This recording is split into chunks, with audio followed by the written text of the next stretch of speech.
From high atop the battlements of Castle Curmudgeon, where you have my guarantee the host will not be defeated by the teleprompter this week. Good evening, Mr. and Mrs. America, and all ships at sea. Welcome to the Blast Radius. Glad to have you with us tonight. And coming up for your kind consideration on This Week in History, we have got, well, among other things, ancient Rome, medieval geopolitics, linguistic, colonial America, the Civil War, naval history, art, crime, astronomy, nuclear physics, aviation, spaceflight, literature, monarchy, and 3 different examples of human beings discovering an ingenious new technology and almost immediately finding a dangerously self-destructive use for it. So, without any further dithering and prevarication, let's light this candle, or get this show on the road, or start this here shooting match, or whatever metaphor tickles your naughty bits. We begin August 17th, 1807. Robert Fulton makes the steamboat that can actually make money. On Monday, the 17th of August, 1807, Robert Fulton left New York City aboard the vessel usually remembered as the Clermont, although contemporary advertisements called her rather less romantically the North River Steamboat, bound on the Hudson River up for Albany. Fulton was not the first man to build a steamboat, despite what generations of school books may have often implied. People had been experimenting with steam propulsion for decades at that point, generally producing craft that demonstrated the principle quite admirably before demonstrating the bankruptcy laws even more conclusively. What Fulton and his financial backer Robert Livingston managed was the truly important bit, that is, a steamboat that was practical and reliable enough that it could viably support a commercial enterprise. Fulton reached Livingston's estate at Clermont after 24 hours and Albany after 32 hours underway, covering 150 miles at just under 5 miles per hour. That sounds rather unimpressive until you remember that the wind was against him the entire way. Traditionally, sailing vessels on the Hudson were dependent upon whichever direction nature had chosen to blow on that particular morning. But Fulton, he could simply light a fire in a boiler and tell nature to go get stuffed. Within weeks, the boat was advertising regular passenger service between New York and Albany. And there, more so than in the novelty of steam propulsion itself, lay the revolution. For essentially all of previous human history up to that point, water transportation had depended upon muscle or current or wind or a fortuitous combination of all of the above. But now, you could leave on something resembling a schedule and arrive reasonably close to when you said you would. The Industrial Revolution, in other words, had finally invented the timetable. And having recently spent several days dealing with modern air travel, I think perhaps we should apologize to Mr. Fulton for what we have managed to do with it since. 1943, Schweinfurt Regensburg demonstrates why bombers need their little friends. On Tuesday, the 17th of August, 1943, the U.S. 8th Air Force sent 376 B-17 Flying Fortresses deep into Germany against 2 of the most important industrial targets inside the Third Reich. One force would hit the Messerschmitt fighter works at Regensburg, while another would attack the ball bearing factories at Schweinfurt.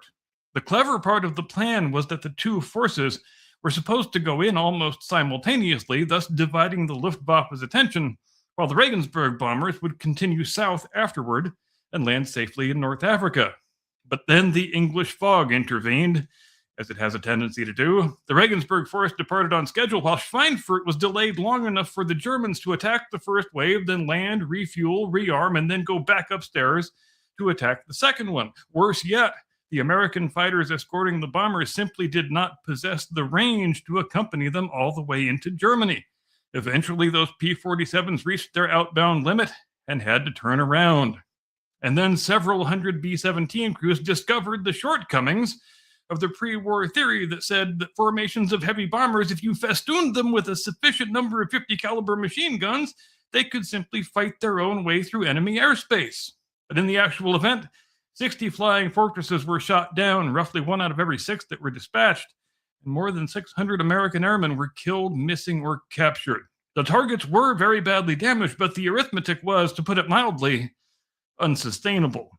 The lesson apparently required a refresher course, though, because on 14 October, the 8th Air Force went back to Schweinfurt and lost another goddamn 60 bombers, after which deep penetrations beyond effective fighter range were wisely and prudently curtailed. The solution was not that Schweinfurt somehow caused the invention of the P-51 Mustang. That aircraft type already existed, at least in its original configuration. The solution was that Schweinfurt demonstrated exactly what sort of airplane the bomber offensive desperately required, specifically an American P-51 Mustang fitted with a British Rolls-Royce Merlin engine. Beginning late in 1943, Merlin-powered P-51s with external fuel tanks started arriving in Europe, capable of accompanying the bombers deep into Germany and eventually all the way to Berlin. By the months preceding D-Day, the bombers no longer had to cross most of Germany all by themselves. The Mustang is remembered as one of history's great fighter aircraft because it was fast, agile, and handsome. And the rather esoteric idea of sticking a Spitfire's engine in the thing had much to do with that. Except for the handsome part. It was already pretty damned handsome. But one of its most important virtues was much less glamorous and far more practical. It had enough gas to stay with the people who needed it. 1945. Animal Farm is finally published. On Friday, the 17th of August, 1945, Secker and Warburg published at long last George Orwell's Animal Farm. Orwell had finished the book the previous year, but discovering a British publisher willing to print an allegory in which the Soviet Union was represented as a farm run by murderous lying pigs proved unexpectedly difficult, while Joseph Stalin was still appearing on Allied propaganda posters as good old Uncle Joe. 4 publishers turned it down. The difficulty was political rather than commercial. Wartime Britain was understandably reluctant to antagonize the country that was currently absorbing most of the combined fury of the German armed forces. Orwell himself was a democratic socialist, back when that term had an actual coherent meaning attached to it, which is an important distinction whenever anybody tries to turn Animal Farm into a generic tract for one modern political fashion or another. His target was very specific. After his experience in the Spanish Civil War, Orwell wrote that destroying what he called the Soviet myth was essential if socialism itself, that is, the brand of socialism that Orwell himself favored, was ever to recover from Stalinism. Hence, Napoleon is Stalin, Snowball is Trotsky, the dogs are the secret police, Boxer is the loyal working class, and the revolution gradually becomes indistinguishable from the tyranny it supposedly overthrew. It has therefore survived 81 years as one of the clearest political allegories that was ever written, which naturally meant that in 2026, somebody decided it needed fixing. Andy Serkis's new animated adaptation updates Mr. Pilkington into a Musk-flavored technology billionaire and adds shopping malls, drones, robots, and conspicuous consumption imagery, shifting much of the emphasis toward a more generic 21st century indictment of capitalism. It also substantially softens Orwell's famously merciless conclusion. The experiment, well, it's gone rather magnificently, hasn't it? At present, the film has a 30% critics score on Rotten Tomatoes, while even sympathetic reviewers have struggled to explain why somebody would take one of the most precisely constructed political fables in the English language and improve it by changing what it's about. The problem isn't that criticism of capitalism would have horrified Orwell, because it totally wouldn't have. The problem is that adapting Animal Farm while swapping out its specific political anatomy for whatever happens to be fashionable in 2026 is rather like adapting Moby Dick, but deciding that whales are dated and making it about cryptocurrency instead. Some books are more equal than others, after all, and some adaptations probably should have remained inside the barn. August 18th, 1492, Antonio de Nebrija writes the instruction manual for an empire. On Thursday, the 18th of August, 1492, Antonio de Nebrija's Gramatica Castellana was published at Salamanca. It was the first printed grammar ever devoted to Castilian Spanish, and effectively one of the foundational documents in the transformation of a regional vernacular into the language of a world empire. The timing was almost indecently perfect. A mere 15 days earlier, Christopher Columbus had sailed from Palos de la Frontera on the voyage that would connect Spain permanently with the Americas. And in the prologue to his grammar book dedicated to Queen Isabella, Nebrija supplied one of history's most prophetic observations when he said, quote, "Language was always the companion of empire. You see, Senor Nebrija understood that conquest was not merely a question of armies and borders. Once a kingdom acquired peoples who spoke different languages, it would naturally follow that government, law, religion, and administration would duly adopt the conqueror's tongue." Nebrija was thinking primarily about Spain's newly consolidated monarchy and its existing conquests at the time. He could hardly have known that the ships already sailing westward were about to do to the scale of his argument. Within a few generations, Castilian had crossed an ocean. Within a few centuries, it stretched from California to Tierra del Fuego. And 500 years later, Nebriha's thesis has undergone what scientists would call fairly extensive real-world experimental confirmation.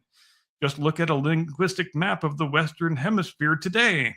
The overwhelming majority of its inhabitants conduct their public lives in Spanish, English, Portuguese, or French, not coincidentally, languages imported by the four main European colonial powers of the 16th and 17th centuries.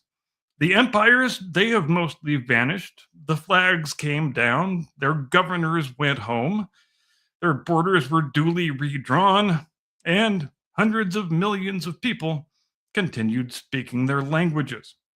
As imperial afterlives go, that's a record that's rather difficult to beat, really. The British Empire managed to lose the United States and somehow still got Americans to spend the next 2.5 centuries arguing about the correct usage of the apostrophe and scoffing at the notion that the word color has a U in it. 1590, John White returns to the lost colony of Roanoke. On Saturday, the 18th of August, 1590, Governor John White finally returned to Roanoke Island in present-day North Carolina. He had left the colony nearly 3 years earlier to go and obtain supplies in England, which is the sort of way that colonial supply runs worked back in those days. You guys sit tight. I'm going to run to the store and get what we need, and I'll be back in a couple of years, at best. Unfortunately, England then became preoccupied with the small matter of the Spanish Armada, and virtually every seaworthy vessel was thus required for national defense. And so the colonists waited. And they waited, and they waited, and they waited some more. When White finally landed back at Roanoke on 18 August, the date carried an especially cruel significance, for it was the 3rd birthday of his granddaughter, Virginia Dare, the very first English child born in the colony and in North America more broadly. But White found nobody. The houses had all been dismantled. A new palisade had been erected. On a tree were carved the letters C-R-O. And on one of the palisade posts was the word that has launched 4 centuries of books, documentaries, dumb conspiracy theories, and even dumber History Channel programming: Croatoan.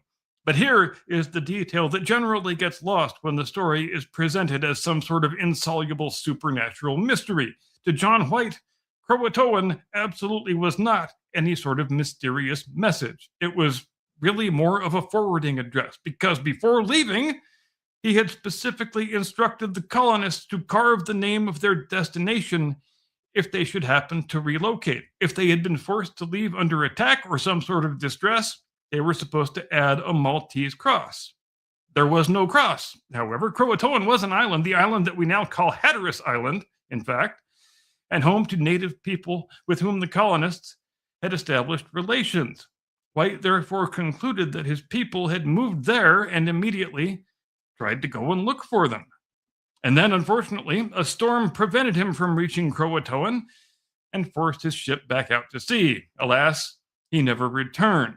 So the great mystery of Roanoke is not really that 100+ human beings disappeared into thin air, leaving behind one incomprehensible word.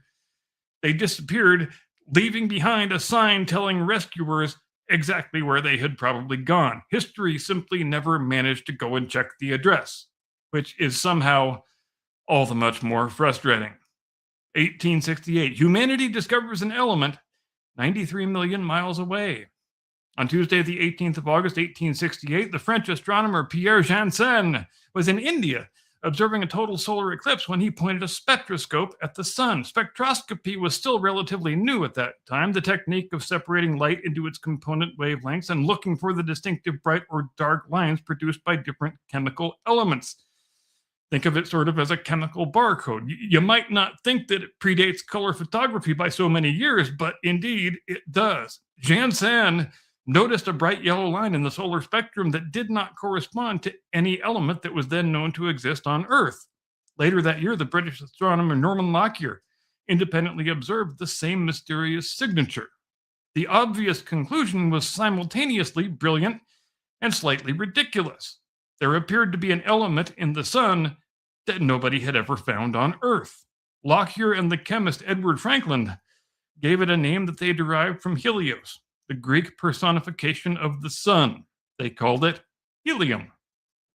They initially assumed it was probably a metal, which helps to explain why its name received the metallic sounding suffix of IUM. And then came the really wonderful part.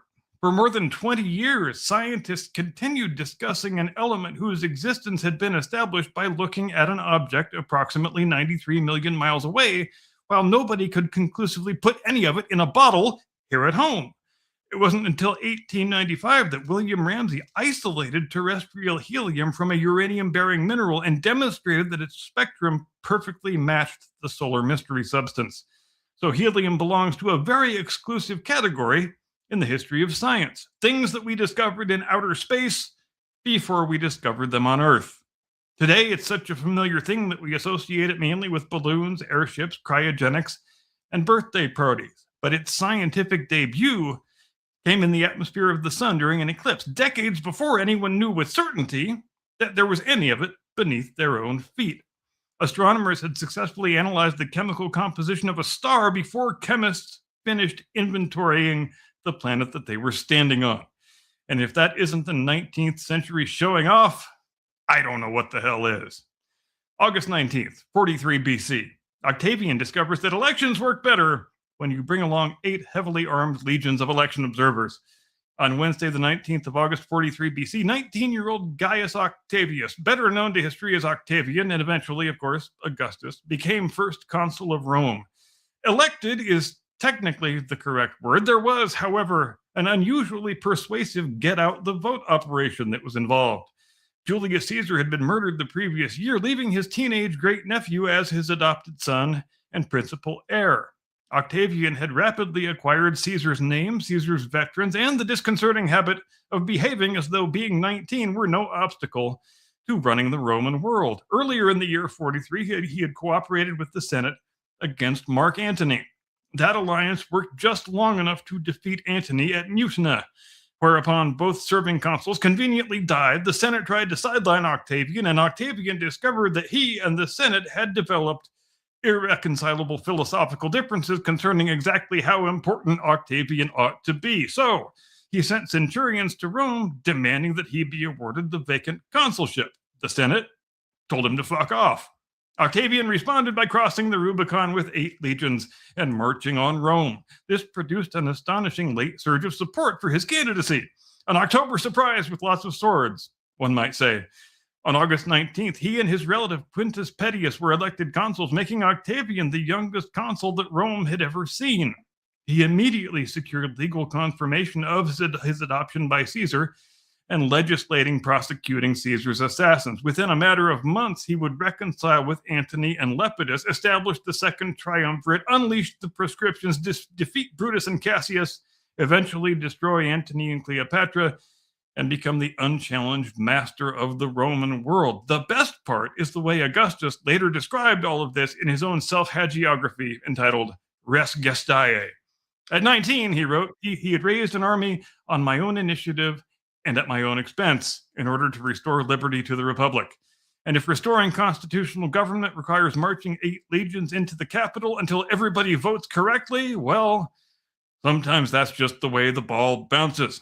Rome was still, shall we say, working some of the bugs out of representative democracy. 1839, France releases photography into the wild. On Monday, the 19th of August, 1839, Francois Arago stood before a joint meeting of the French Academies of Sciences and Fine Arts in Paris and publicly revealed the process developed by Louis Daguerre for permanently fixing an image produced by a camera. The daguerreotype had thus arrived. Daguerre was not the first person to create a photograph.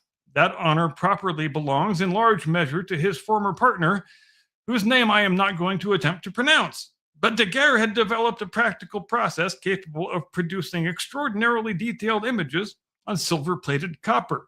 The French government then made an unusual arrangement. Rather than allowing Daguerre and his partner's heirs to keep the invention proprietary, France granted them lifetime pensions and placed the process into the public domain, which is why August 19th is now celebrated, as World Photography Day. There is, of course, naturally, a footnote. The famous claim that France gave photography free to the world came with a bit of a fine print that read, "This offer not valid in England and Wales," because Daguerre's agent had obtained a British patent 5 days earlier. Apparently, even the gift of photography to humanity required regional licensing restrictions. Because, of course, it did. The early process was also, as you may know, spectacularly inconvenient. Exposure times could run for several minutes in bright sunlight and much longer under poor conditions, which initially made portrait photography less a matter of saying cheese than of clamping somebody's head into place and ordering them not to blink until further notice. But because the process was freely made available across most of the world, experimenters immediately started improving upon it.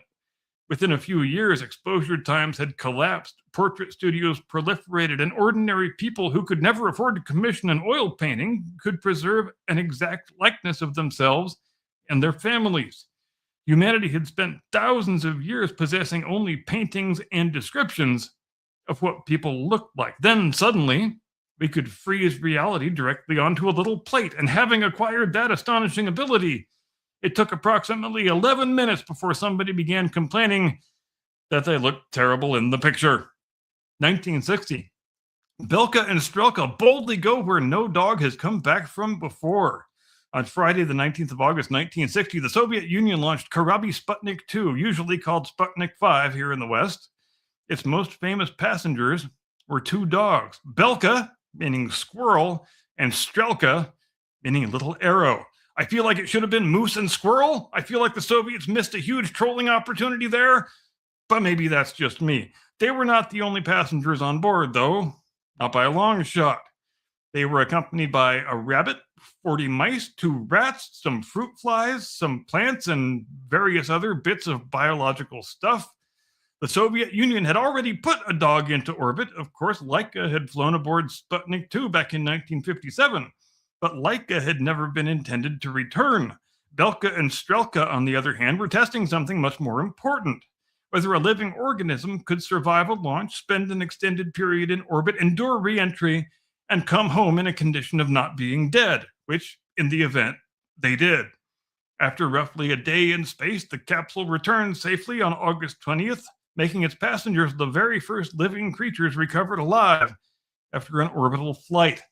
And the Soviets were watching them on television while they flew. This produced one unexpectedly important medical observation. On the fourth orbit, Belka became agitated and promptly lost her lunch. Soviet flight physicians looked at that and concluded that perhaps the first human spaceflight should not be too excessively ambitious.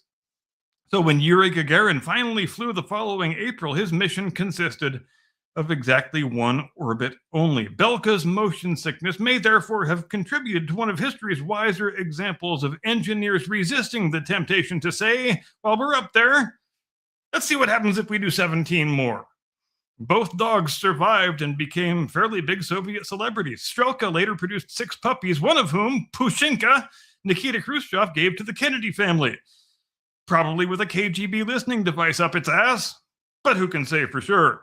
So in the middle of the Cold War, while the United States and Soviet Union were constructing enough nuclear weapons to incinerate civilization several times over, they also found time for a bit of nice puppy diplomacy. And 8 months after Belka and Strelka returned safely, Gagarin followed them. The path to human spaceflight had been cleared by 2 dogs, 40 mice, 2 rats, a rabbit, and one strategically important episode of zero-gravity vomiting. August 20th. 636 AD, Yarmouk removes the Byzantine Empire from the Levant. On Thursday, the 20th of August, 636 AD, according to the conventional chronology, the 6-day Battle of Yarmouk reached its catastrophic denouement. If you've never heard of Yarmouk, that's all right. Don't feel bad. It belongs to that peculiar category of battles that almost nobody outside specialist history circles can identify, despite the fact that the world after the battle looked fundamentally different than the world before it forever. The contestants were the Eastern Roman or Byzantine Empire under Emperor Heraclius and the armies of the young Rashidun Caliphate, with Khalid ibn al-Walid playing the decisive military role on the Muslim side. The timing could scarcely have been any worse for Byzantium.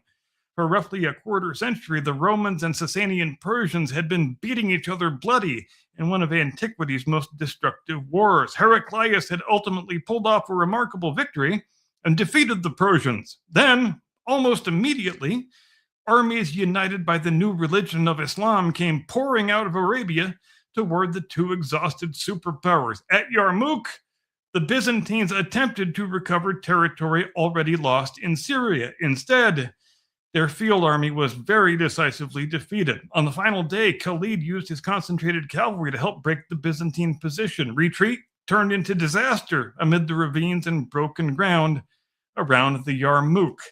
And the strategic consequences, well, they were enormous. The Byzantines never recovered Syria and Palestine. Damascus, Jerusalem, and the rest of the Levant passed permanently out of Roman control, and Muslim armies soon moved onward into Egypt.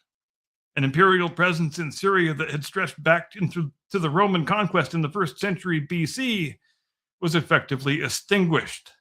Heraclius had spent his reign pulling off one of the greatest military comebacks in Roman history against the Persians, but then an opponent that had barely existed as a unified political force when his reign began appeared from Arabia and took away much of what he had just saved. Sometimes history doesn't merely close one door and open another.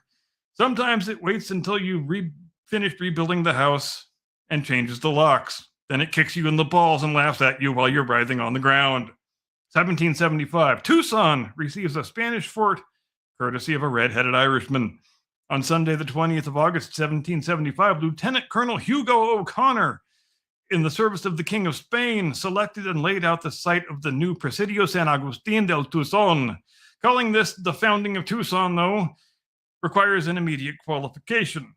People had been living in the Tucson Basin for many thousands of years at that point, and indigenous communities already occupied the Santa Cruz Valley long before any Spaniards arrived. Even the name Tucson derives ultimately from the Odoham Kukon, generally understood as referring to the settlement at the base of the Black Hill, the hill in this case being today's Sentinel Peak, or A Mountain, if you're feeling far less imaginative. Hey, what should we call that peak over yonder? I don't know. A Mountain? Okay, smartass, you win.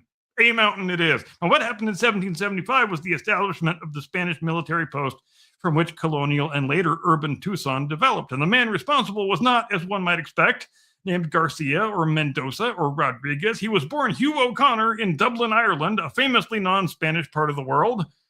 Catholic Irishmen, barred from advancement under British rule, had a long tradition of entering military service with continental European powers, and O'Connor wound up in the Spanish army. Changed his name to Hugo O'Connor and eventually rose to the command on the northern frontier of New Spain. He was also a ginger, as the Irish sometimes have a tendency to be. The Apaches called him El Capitan Colorado, the Red Captain. O'Connor was reorganizing Spain's chain of frontier presidios when he ordered the garrison at Tubac move north to Tucson. The site offered water, pasture, timber, and helped defend the Spanish settlements and missions along the Santa Cruz corridor. The Presidio was completed the following year and became one of Spain's northernmost military outposts. So before Tucson was American, it was Mexican. Before it was Mexican, it was Spanish. Before it was Spanish, people had already been living there for some millennia. And the Spanish chapter begins with a red-headed Irish Catholic officer named Hugh who changed his name to Hugo and rode around the Sonoran Desert fighting the Apaches. Having recently spent 4 days in Tucson myself, during which I bore witness to more random street crime than I've seen in the last 15 goddamn years here in San Diego, I will leave the modern field observations to more eminently qualified scholars. Did you ever have to slam on your brakes because the guy in the car in front of you decided he needed to suddenly pull over to the sidewalk and grab Toothless Trixie for a $5 special at 9 o'clock on a Sunday morning? Because I have. Exactly one time. In Tucson. I'm just saying. 1882, Tchaikovsky discovers the one thing every orchestra needs, artillery. On Sunday, the 20th of August, 1882, the official exhibition premiere of Peter Ilyich Tchaikovsky, the year 1812, better known to history as the 1812 Overture, took place at Moscow's All-Russian Arts and Industrial Exhibition. I say official exhibition premiere because there had actually been at least 2 performances during the preceding month, but we won't talk about those.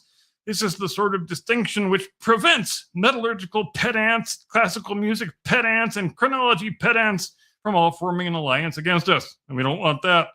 The piece had been commissioned 2 years earlier to commemorate Russia's defeat of Napoleon's invasion in 1812.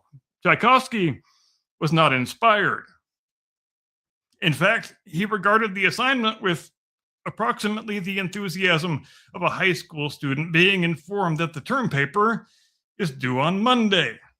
While composing it, he told his patron, Najeda von Meck, that the overture would be very loud and noisy, that he had written it without warm or loving feelings, and that it would therefore probably lack artistic merit. Later, he called it a very mediocre work. The public then responded by making it one of the most famous things that he ever wrote. Apparently, Tchaikovsky had underestimated a principle that was later instinctively understood by AC/DC. People fucking love cannons. The overture tells the story of Napoleon's invasion musically, setting fragments of La Marseillaise against Russian themes before the French material is overwhelmed and the finale erupts into bells, orchestra, and actual goddamn artillery fire. The score specifies cannon fire, not metaphorical cannon fire, not percussionists approximating cannon fire, but actual freaking cannons, big ones, and lots of them. There is even some splendid historical cheating contained inside the music. Tchaikovsky ends with the Russian imperial anthem, God Save the Tsar, which has a wonderful effect, but unfortunately, that anthem wasn't actually composed until 1833, 21 years after the events supposedly being depicted. Tchaikovsky was making a patriotic spectacle, not submitting evidence to a historical commission. And on that question, his artistic instincts, it has to be said, were absolutely correct. Because nobody has ever reached the climax of the 1812 overture, heard bells ringing over a full orchestra while field guns start being fired off, and said, excellent. But I do have a bit of a concern about the anthem's chronology.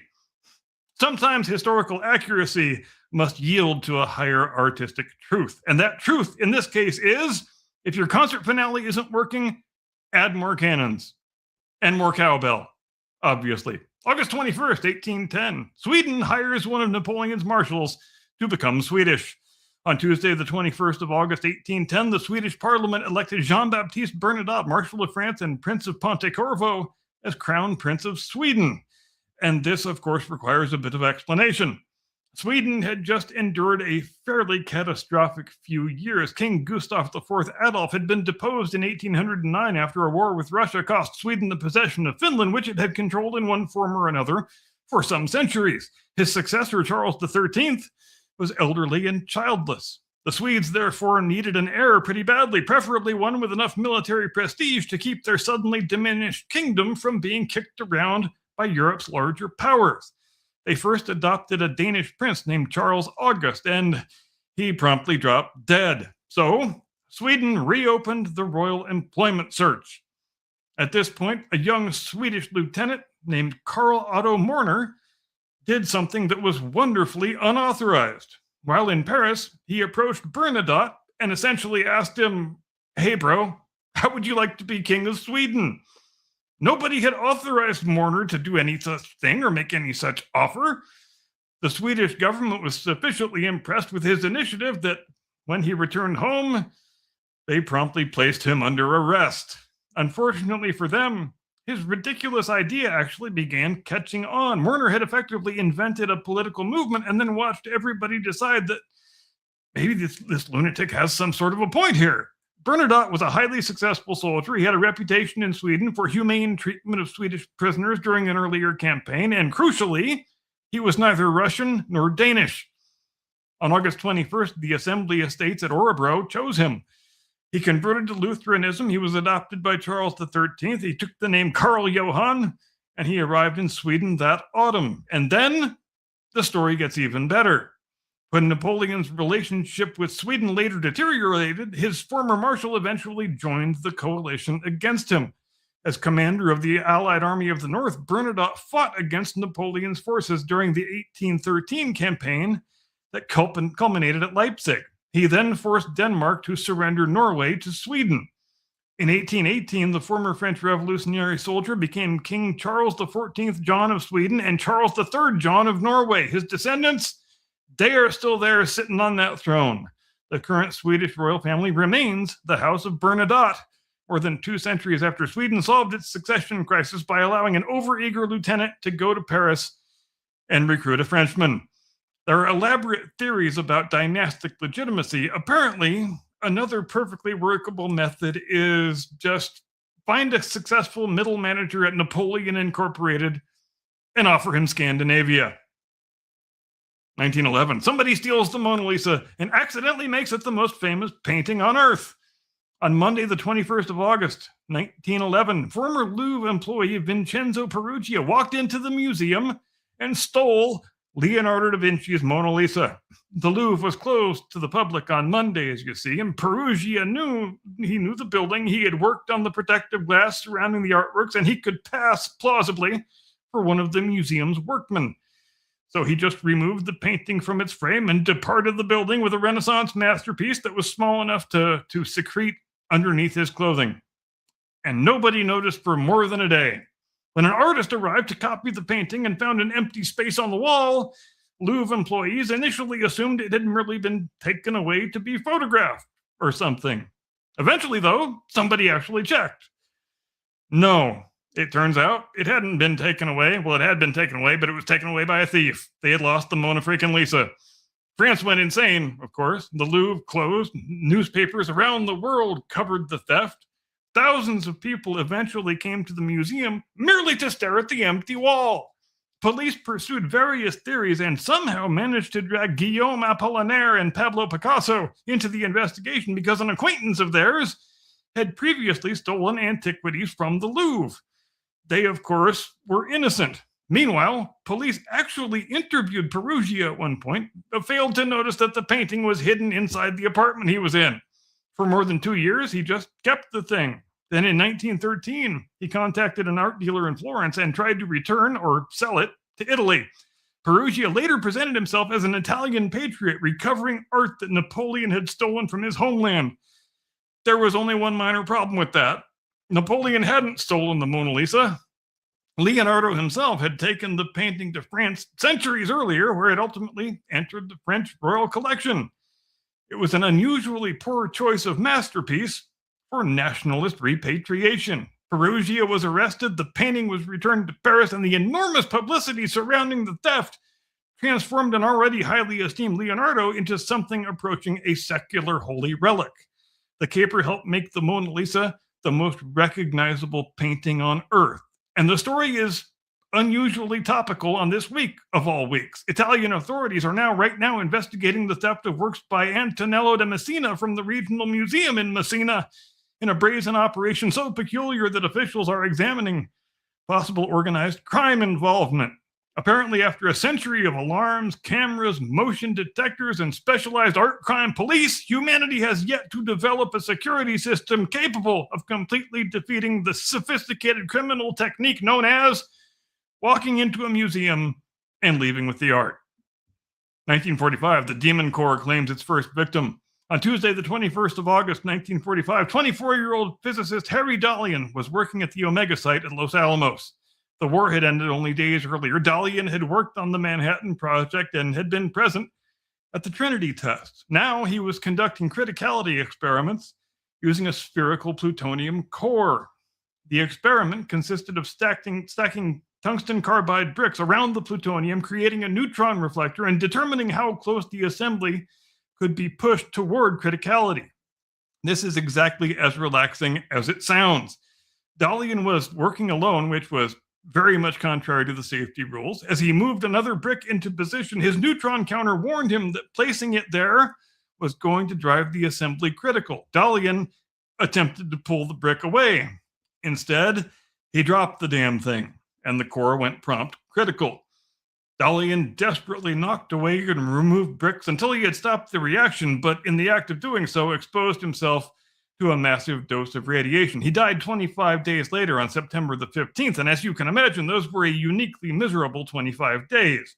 Los Alamos responded by tightening its procedures. Henceforth, criticality experiments were absolutely not to be performed alone under any circumstances. Remote control equipment was discussed and designed so that human beings would no longer have to manipulate dangerously near critical plutonium assemblies by hand.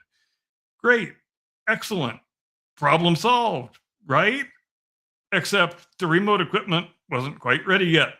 And so 9 months later, the physicist Louis Slotin used the very same plutonium core in another hand-operated criticality demonstration. His experiment involved lowering one beryllium hemisphere over another around the plutonium while preventing them from closing completely. And the sophisticated piece of precision nuclear engineering equipment that Slotin used to maintain the separation was, wait for it, a common head screwdriver. I'll just prop the Newton reflector up with this, and it'll be fine, right? Well, the screwdriver slipped, and the hemispheres closed. The core, it went critical again. Slotin immediately pulled the assembly apart with his bare hands, saving the other people in the room from much worse exposure, but receiving a lethal dose himself. He died 9 days later. After 2 fatal accidents, the plutonium sphere acquired the nickname by which history remembers it, the Demon Core. And the lesson here is not that these men were stupid. Far from it. They weren't anything resembling stupid. They were some of the finest physicists on the face of the earth. The lesson is considerably more alarming. Namely, that being one of the smartest people alive apparently does not provide immunity against doing something catastrophically stupid with a screwdriver. August 22nd, 1642, Charles I raises the royal standard and Britain's family argument becomes a civil war. On Friday, the 22nd of August, 1642, King Charles I raised his royal standard at Nottingham. By this point, Charles and Parliament had been drifting toward armed conflict for some months. There had been the king's 11-year personal rule without Parliament. There had been fights over taxation and religion. There had been rebellion in Scotland, the recall of Parliament, the execution of Charles's minister, the Earl of Strafford, and finally, Charles's magnificently unsuccessful attempt to enter the House of Commons and personally arrest 5 members of Parliament. Of course, the 5 dudes he wanted to arrest had already left. Astonishingly, walking into the legislature with armed men and asking where your political opponents have gone does not ordinarily improve constitutional relations. And who knew? Charles left London soon after that. Through the summer of 1642, King and Parliament raised forces while continuing to insist that the other side was responsible for all this shit. Then at Nottingham on 22 August, Charles formally raised the royal standard and summoned loyal subjects to his army. Conventionally, this marks the beginning of the First English Civil War. The ceremony, though, was not particularly encouraging. The weather was miserable, as the English weather often is. Recruitment around Nottingham proved less enthusiastic than Charles had hoped, and in what royalist public relations really could have done without, the royal standard was soon blown down by the wind.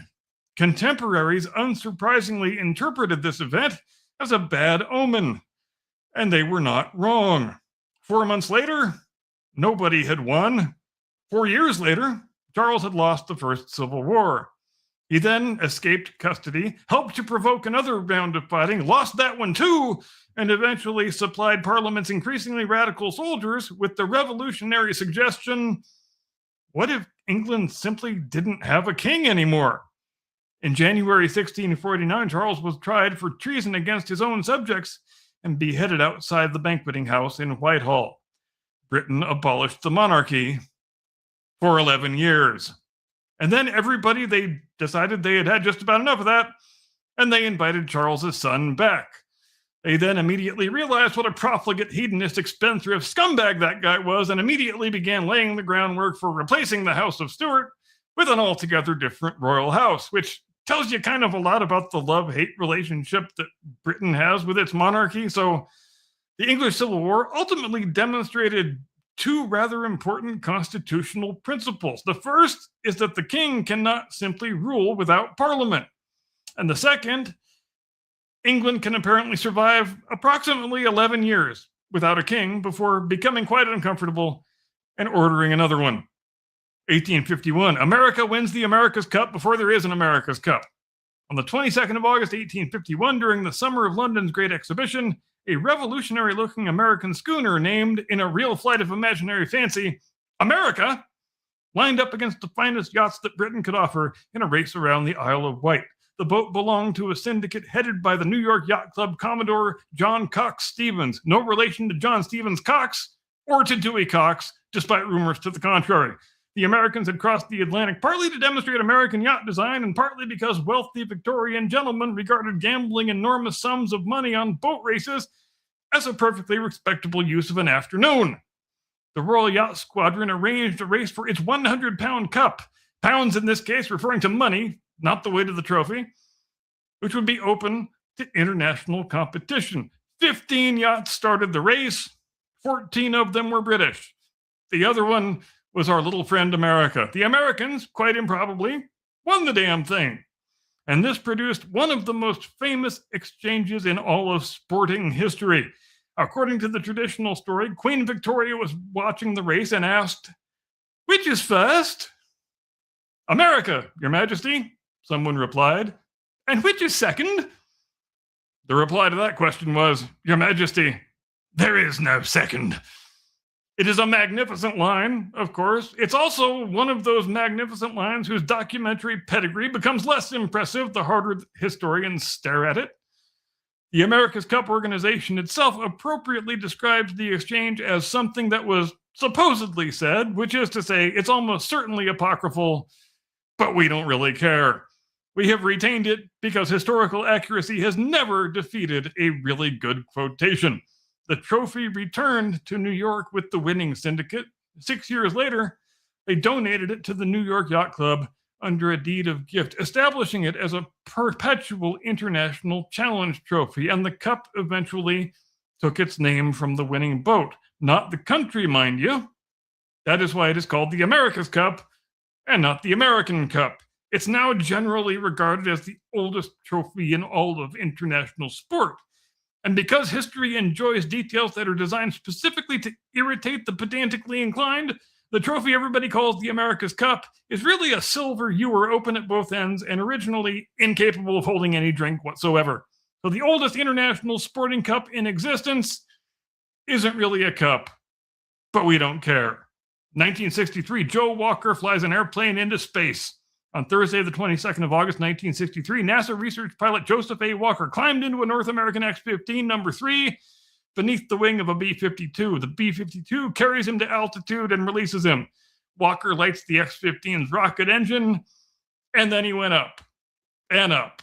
Not airline up, not U-2 up, not SR-71 up. I'm talking space up. Walker eventually reaches 354,200 feet, 67.1 miles above the surface of the Earth.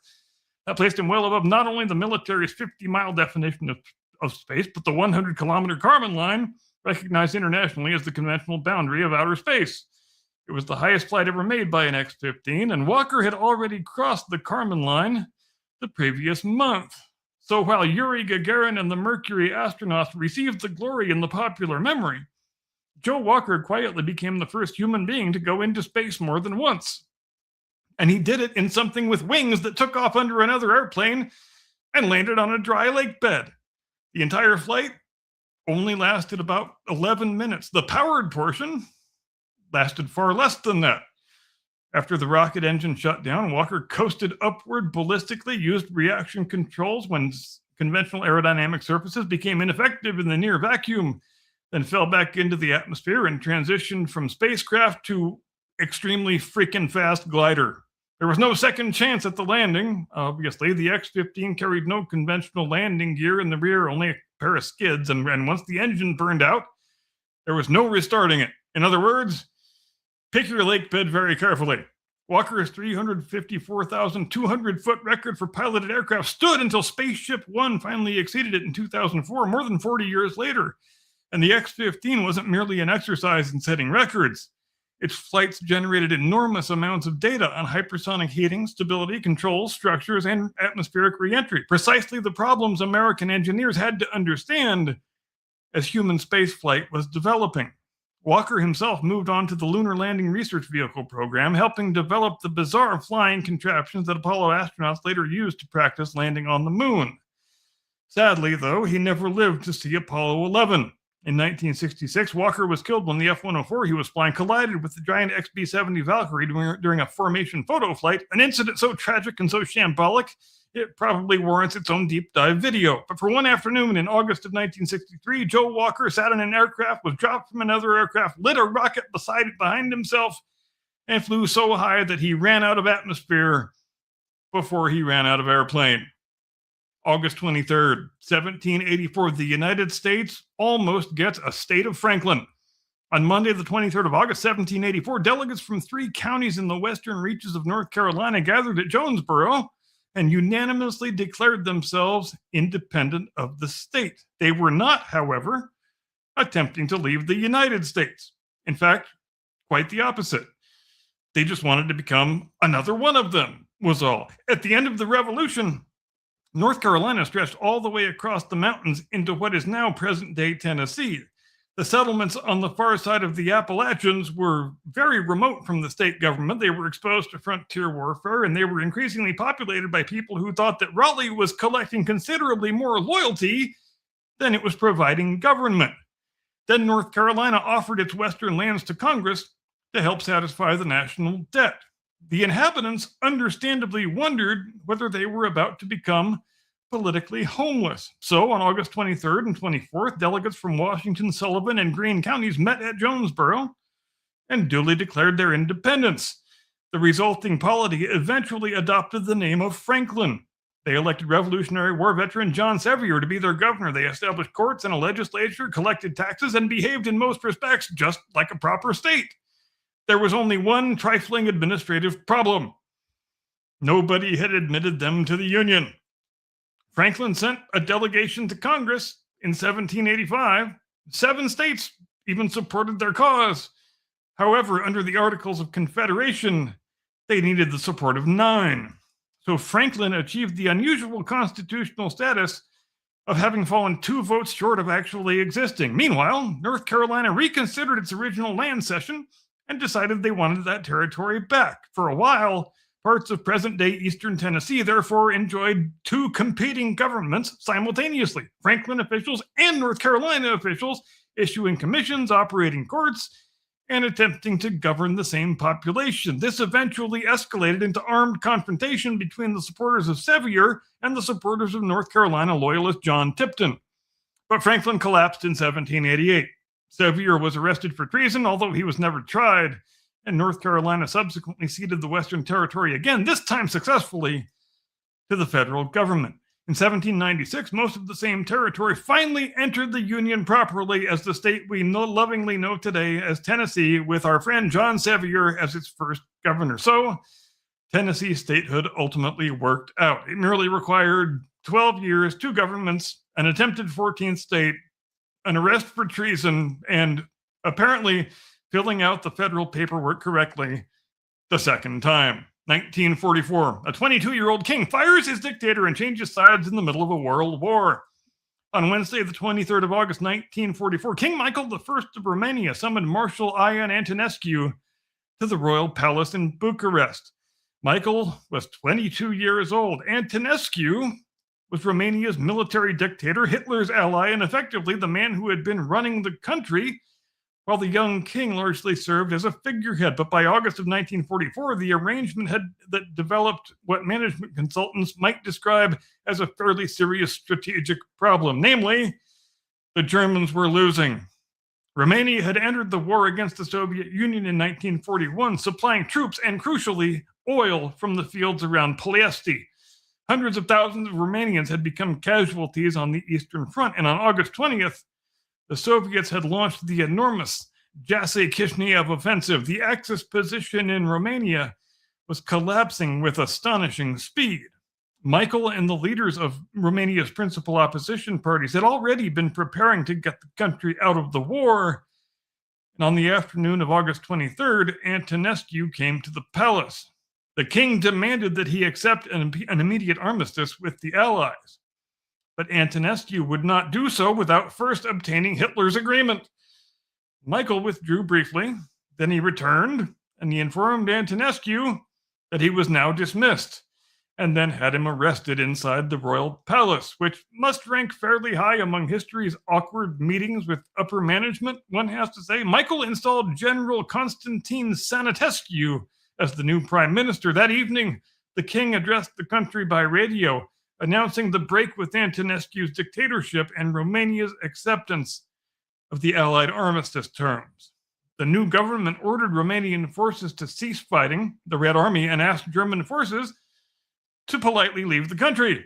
The Germans, though, they declined the invitation. Instead, German aircraft bombed Bucharest and fighting erupted between Romanian and German forces. On August 25th, Romania formally declared war on Germany. And the consequences of that were fairly immense. Germany abruptly lost an ally, and they lost vital access to Romanian oil and much of its strategic position in southeastern Europe. Romanian forces now fought westward alongside the Soviets through Hungary and into Czechoslovakia. An entire flank of Hitler's European empire had effectively fallen open, and all of it began when the 22-year-old ceremonial monarch everybody had assumed could be safely ignored actually decided, no, I think I'm the king, and I'm going to act like it. There is, unfortunately, a very Romanian postscript to all this. Michael's action helped shorten his country's war against the Allies, but it could not prevent Soviet domination afterward. In December 1947, Romania's communist government forced him to abdicate, and abolished the monarchy. So, King Michael helped remove a pro-German dictatorship in 1944, only to discover 3 years later that when the Red Army arrives as your new ally, getting it to go home is considerably more complicated than a palace coup. 1954, the C-130 Hercules takes off and apparently decides never to go out of production. And finally, on Monday, the 23rd of August, 1954, 72 years ago today, in fact, Lockheed test pilots Stanley Belts and Roy Wimmer climbed aboard a decidedly unglamorous-looking new military transport aircraft at Burbank, California. It was the second of two YC-130 prototypes. The Air Force had asked for a rugged medium transport capable of hauling troops and bulky equipment over substantial distances while operating from the short, primitive airstrips the Korean War had demonstrated were an unavoidable part of military aviation. Lockheed's answer had 4 Allison turboprops, a high wing, a cavernous cargo compartment, and a loading ramp at the rear. On its first flight, the YC-130 needed only about 800 feet of runway in order to get airborne. It then flew for 61 minutes from Burbank to Edwards Air Force Base. It did not look futuristic, did not break the sound barrier. Nobody intended it to dogfight MiGs or look particularly good. It was designed to carry a great deal of stuff into places where large airplanes didn't have any business landing. Lockheed had apparently stumbled, though, upon immortality. The production C-130 Hercules entered service in 1956 and has been turned into almost every conceivable variety of airplane. It's been a transport. It's been a tanker. It's been a gunship. It's been an electronic warfare platform. It's been a search and rescue aircraft. It's been a weather reconnaissance aircraft. It's been a fire bomber, a special operations aircraft, an Antarctic ski plane, for God's sake, a satellite catcher. It has dropped paratroopers and humanitarian aid, flown from dirt and from ice, and even demonstrated that a Hercules could land and take off from an aircraft carrier without a catapult or arresting wires. Whenever somebody invents a new mission, somewhere there is apparently an Air Force officer saying, could we put it in a C-130? And here is the extraordinary part. The airplane that first flew while Dwight Eisenhower was president, 1 year after Stalin died and a month after Elvis Presley recorded his first single, that thing is still in production in the year 2026. I'm not talking about restored examples or remanufactured antiques. Brand new C-130Js are still coming off the Lockheed Martin line at Marietta, Georgia. More than 2,700 Hercules aircraft have been ordered or delivered, and the C-130 production line holds the record as the longest continuously operating military aircraft production line in world history. The basic airplane has obviously evolved rather enormously. Modern C-130Js have different engines, propellers, avionics, and systems from the early Hercules, but put that 1954 prototype beside a C-130J rolling out of Marietta today, and there is absolutely no mistaking the family resemblance. Which success suggests that Lockheed's engineers committed one of the great professional errors in the history of planned obsolescence. That is, they got the design right the first time. 72 years ago today, the first Hercules lifted off a runway in Burbank. And after wars in Korea, Vietnam, the Persian Gulf, Afghanistan, Iraq, after the jet age, the space age, the moon landings, and the invention of the freaking iPhone, they are still building the damn thing. So after a week that began with Robert Fulton discovering that transportation works better when you don't have to wait for the wind, I can think of no more appropriate place than this to finish, and that is the C-130 is still flying, and so mercifully are we. But we are running a bit low on gas, so if anybody knows of a dry lake bed nearby. And with that, we close the book on this installment of This Week in History. Thank you, ladies and gentlemen, as ever, for your kind attention. And I now transmit you into the custody of my distinguished colleague, your illustrious co-host, the one and only, your friend and mine, Mr. Caucasian Sasquatch. Tactical nuke incoming!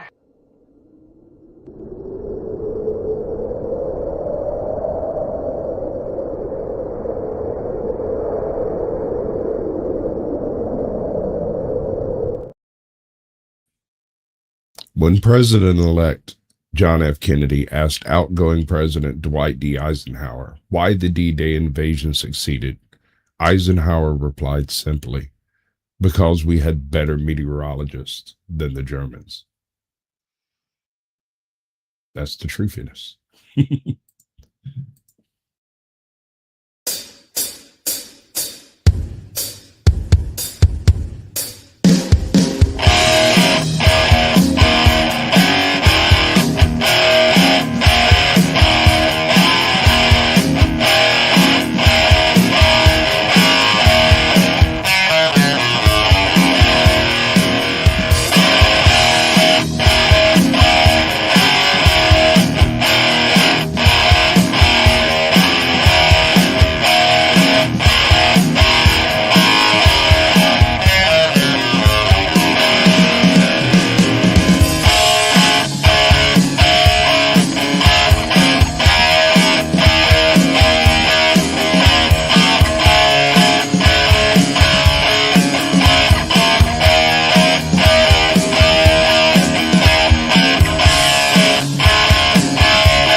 Good evening, ladies and gentlemen. Welcome to the Blast Radius, and we disagree on the movie.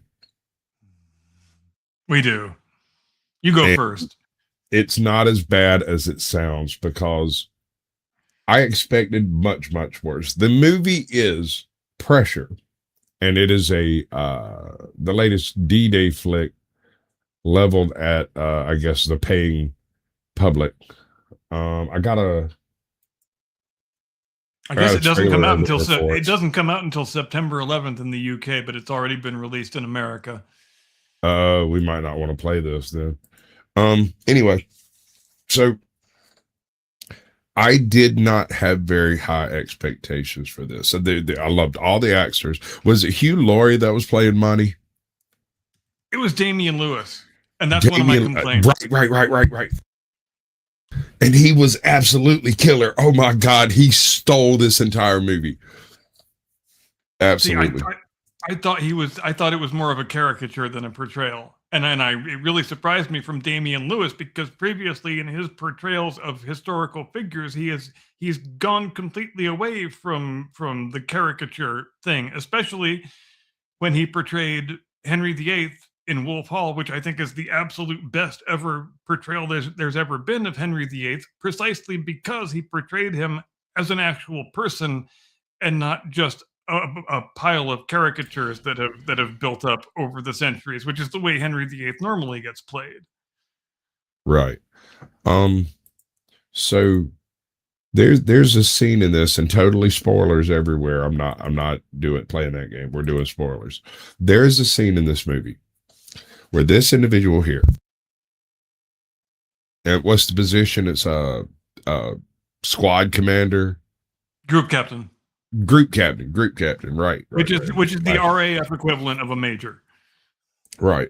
So Group Captain Stagg is the head meteorologist in charge, right?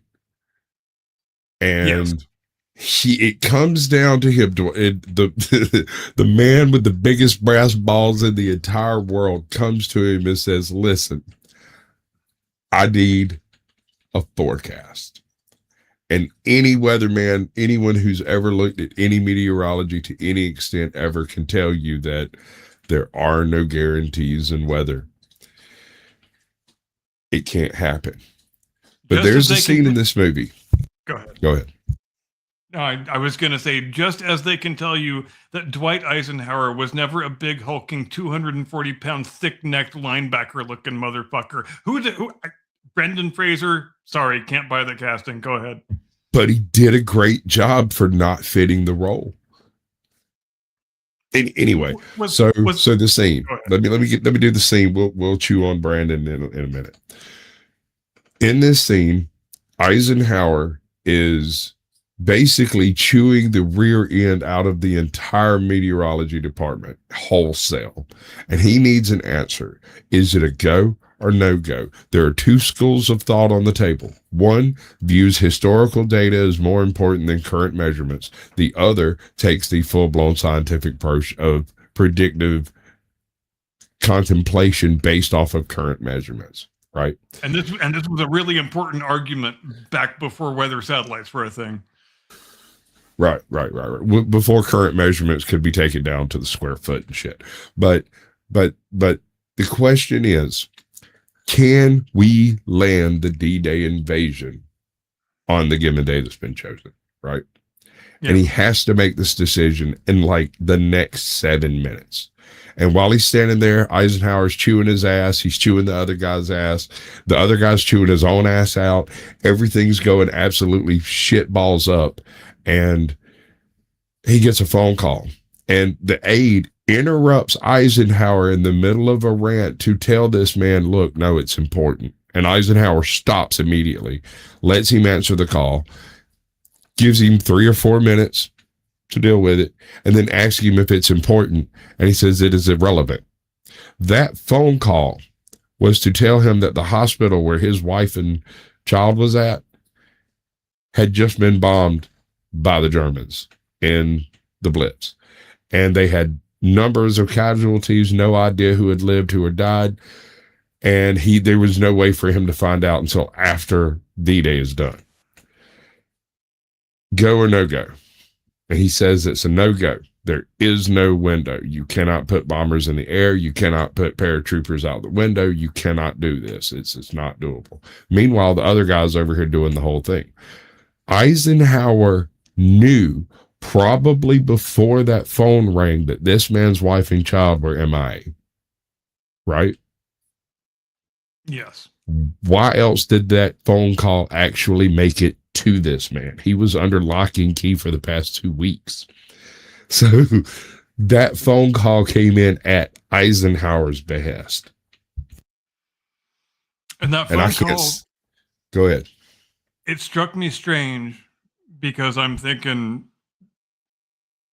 it doesn't seem like there should have been bombing attacks on London during the first week of June 1944, because that's way the hell after the end of the Blitz, and it's before the V1 and V2 attacks started. So I looked it up because we look things up around here, and it's actually a completely fictional bit of dramatic license. There were no Exactly. bombing.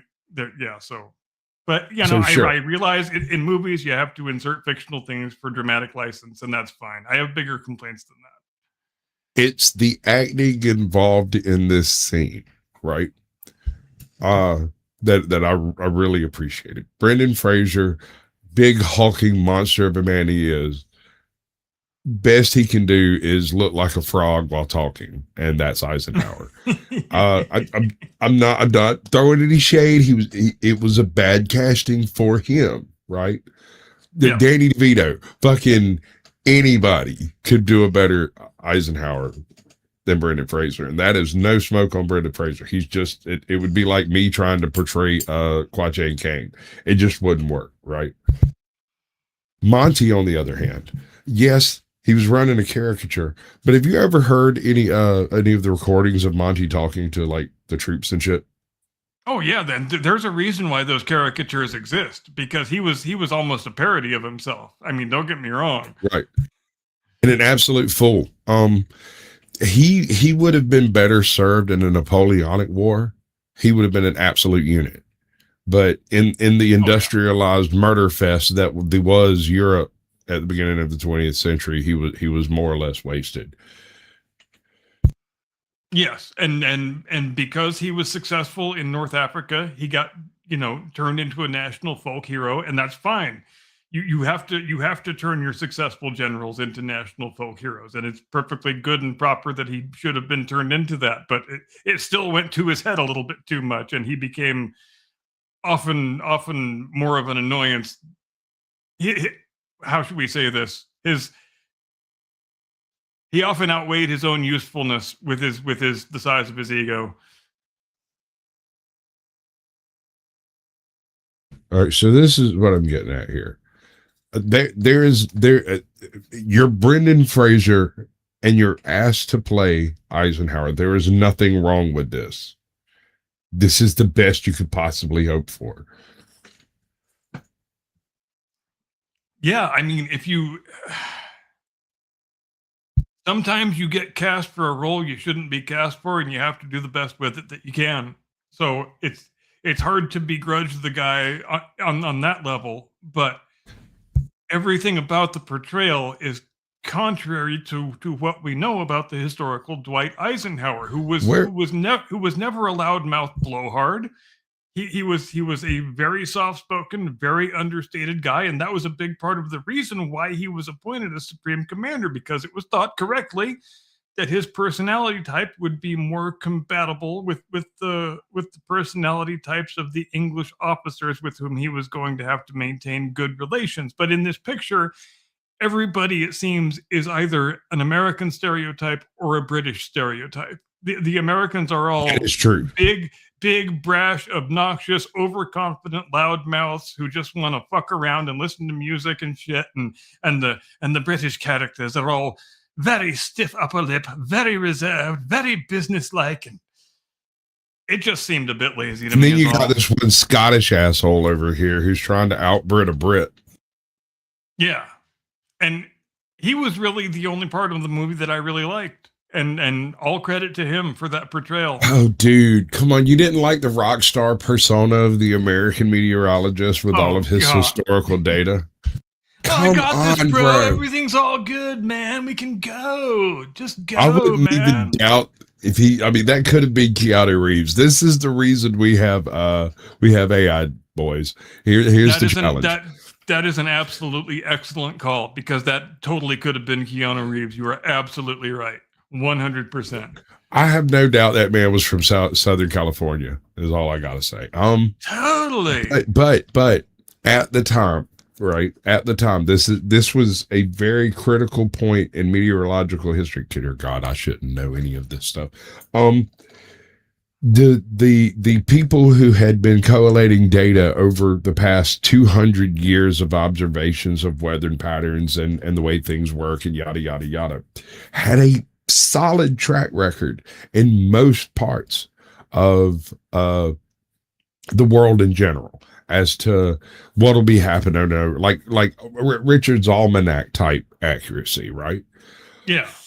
But what the war required was a literal minute to minute succession of measurements and forecasts. And that level of detail, granular detail, had not been attempted on a real time scale in the history of the world. And the only thing that made it possible was the radio. Absolutely. And it had never been attempted because it had never been feasible before to collect that much ground level and atmospheric level data in real time from locations spread that far afield. And also, I like the fact that I really love the fact, despite my criticisms, that they made a film about this topic, because it's a topic that I think deserves to have a film made out of it. And it's a great snapshot into a world that ceased to exist just a short number of years after the war ended, because like you said, there used to be dueling schools of meteorology, and we see them really go head to head in the course of this film. There you've got one school that says we need to base our judgments and our forecasts exclusively on historical data, and there's another that says no, we need to base it on the totality of the measurements that we have right now, because we can never assume that history is going to repeat itself perfectly, because history never does that. If history did that, then we wouldn't need all this historical data, would we? So how tall was Eisenhower? Do we know? I'm almost certain he was under 6 foot. I'll look it up. Oh, wow. Apparently my AI is listening to me. Hey, I have a story for you about my AI. I have not set up my little phone AI. I bought a new phone and it's got this little AI thing that goes with it, right? So apparently Eisenhower is 5'10", right? Yep. 5'10", 170. 9 centimeters, right? Okay, all right. Yeah. Well, he's not a small dude. How tall was Pat? No. Pretty short, I think. He was tiny, wasn't he? Yeah. He was like 145. Oh no, 6'6". He's same height as me, 6'2". Shit, dude! Like I did not see that. I guess he looked small next to a tank. Yeah, I didn't realize that. I had no clue. I always thought he was a little. I guess that was Telly Savalas' fault, huh? No, wait, was it Telly Savalas or George C. Scott? George. Anyway, I'm sorry, dude. As much as you can hate it all you want. I kind of really like the Monty character and the way he was portrayed. Like I said, if you've ever listened to any of his radio broadcasts, this dude's talking like Monty. So I imagine it's hard not to move in a caricature when you're talking in a caricature would be my guess on how he did it. But Monty's philosophy was, we have more boys than they have bullets. And it has to be said, there really has never been any cinematic portrayal of Montgomery that I've ever seen that didn't lean into the caricature, because like I said, he's kind of a self-caricature, so it's a terribly difficult tightrope to walk when you're not trying to chew the scenery too much, but you're also trying to portray a man who was almost a parody of himself in real life. So how do you walk that line? I don't know. So, all right. I told you that I worked in a hospice home as a volunteer when I was in high school, right? Mm-hmm. That I met a couple of World War II veterans, and actually that's where most of my World War II interest comes from, is a couple of these guys. One, they were both at the Battle of the Bulge. Both were tank commanders, and they both fucking injured each other's tanks and repaired their tanks under fire in front of each other while basically throwing bottles at one another. And then they managed to end up in the same hospice home. Anyway, there were a few other guys in there too. And one of them told me, it was Mr. Jacobs. He told me, he said, for a week, he served as an attaché to Monty's American counterpart. And so The American counterpart was like some random freaking sergeant or something. They slapped some colonel badges on and told him to follow Monty around and write down whatever the hell comes out of his mouth, right? This dude was the guy who was handed to him in order to actually like do the grunt work of all the paperwork and stuff like that. And he told me, he said, Monty was like trying to talk to a tidal wave.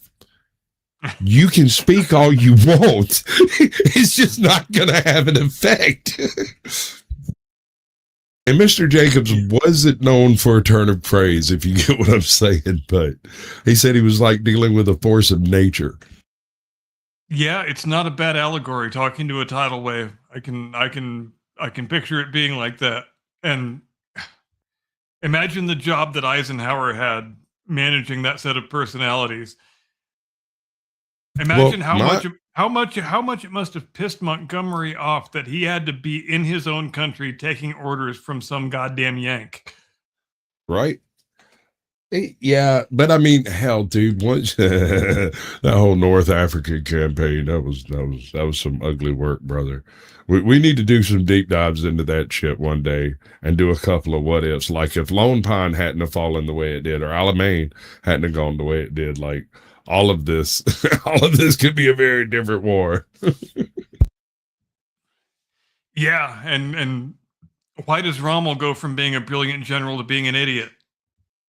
Weather, actually, no. It is easily explained. It's actually explained by part of the details in this film. At the time that the Normandy invasion took place, there was the understanding in the German hierarchy that there were going to be considerable storms and low, overcast, dense skies for the next 2 weeks. So Rommel went home to go, I don't know, fuck his wife or something. I can't remember exactly. It was his wife's birthday, right? And so we're about a quarter of the primary troops that were defending Fortress Europa that week. Right? Yeah, because it was thought that there's no possible way they're going to attempt an invasion before the 18th. No chance. No shot. No way. And this dude, Stagg, he was capable enough to predict a possible window, and Eisenhower had the balls to load 500,000 men on freaking boats and send them out to die. Yeah, and to not only that, but to keep them all completely sequestered for an additional 24 hours after the thing was put off from the 5th to the 6th. And think about the logistical challenge just in doing that. Right. When they're all completely ready to go and already on their yep. Stand down, but don't go anywhere. I got one more scene, and we can go wherever you want after that. We'll have a few minutes left. The scene where oh damn, I lost it. Fuck.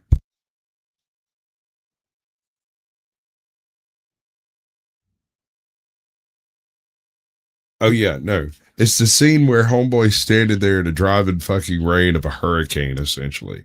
And he looks at Eisenhower and goes, "We've got a shot." And he's like, "What do you mean a shot?"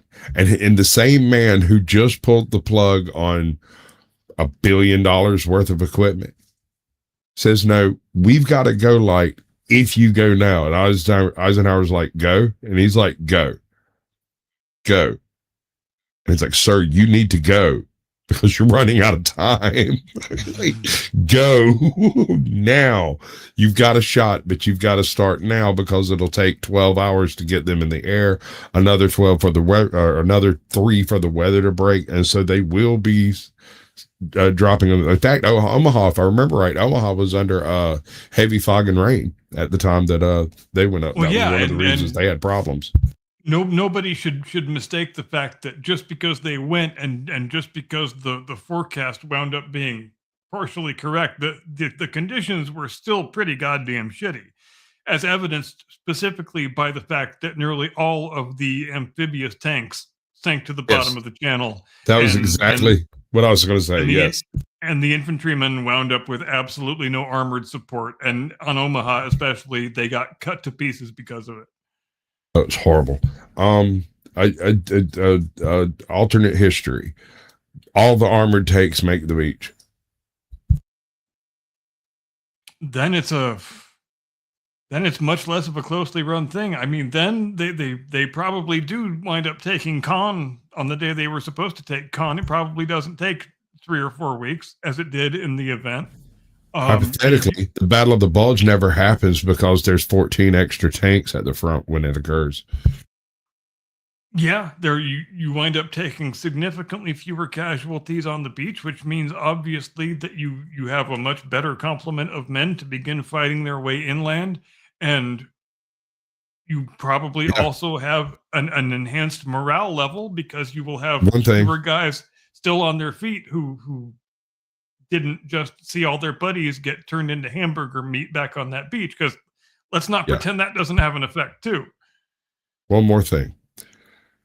We take Germany instead of Russia. What was it? 27 tanks, 82 tanks, something like that. I can't remember. There wasn't a whole bunch of them, but there was just enough to punch through that outer shell of Fortress Europa to take up all of the machine gun fire, to do what tanks do. If they had okay, you or me. I was just going to say, you also have to consider the fact, which is really important, that the Germans couldn't release their armored support to go and support the front line because Hitler liked to sleep until 12 o'clock and nobody was willing to move any goddamn thing without his express approval. So that's a big factor in the equation too. Without Rommel present. Rommel wasn't present. Wasn't present until what, a week before Market Garden or some shit like that. Well, yeah, because then he gets wounded in the strafing attack on his car, right. So that puts him out of commission for another fairly long period of time. And by that time, he is under suspicion for the 20 July plot, and of course is wind up having to be made to kill himself. Hold on. Market Garden ends up probably not being Market Garden at all because they would have reached that point before they flooded the canals. Excellent point. Absolutely correct. Yep. We might have rolled across that motherfucker like a blitzkrieg, bro. Yeah. No Market Garden, no Battle of the Bulge. The war probably ends by Christmas of 44 the way it was supposed to in the best case scenario projections that they had before D-Day. You don't have the thing dragging on into May of 45. Not a chance. And those tanks easily save, 70,000 men maybe on D-Day. Yeah. And that's just from taking the rounds that would have killed those boys. We kind of lose track of it in retrospect, but it was considered a really disastrous failure that the war even lasted until the middle of 45. After the invasion in June of 44 was successful. None of that was supposed to happen. This has all gone sideways, boys. And then the Battle of the Bulge happens, and they're still able to mount an offensive. Dude, what are we actually doing here? Patton was absolutely pissed. Okay, so here's another thing.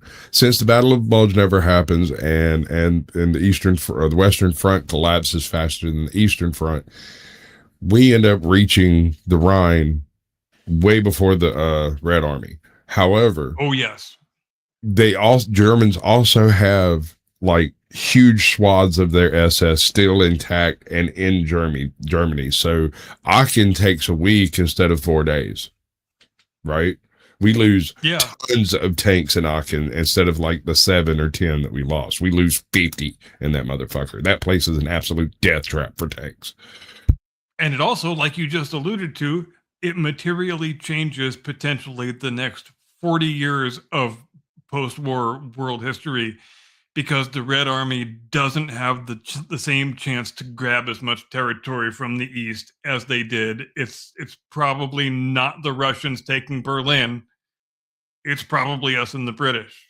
And in addition to a bunch of other places, the Russians, they might not even penetrate that far into the eastern flank of Germany in the event.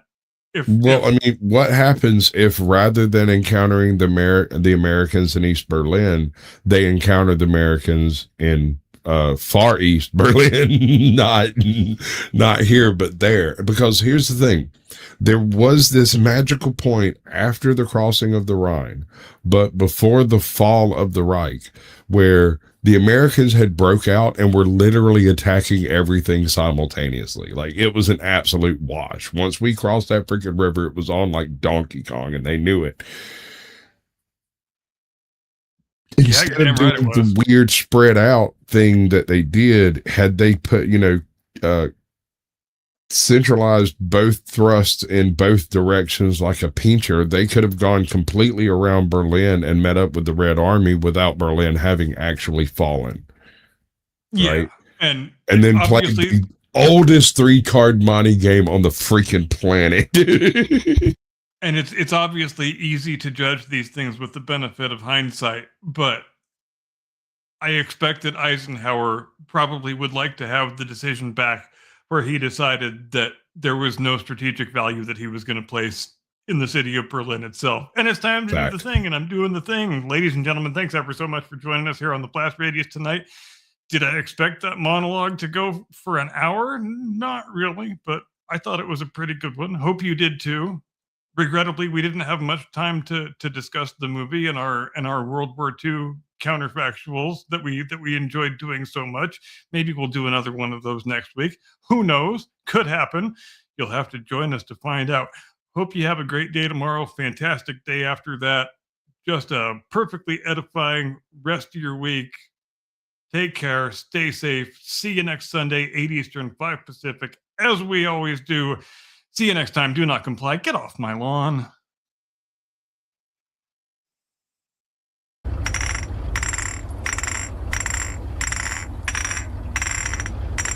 Warriors, come out to play.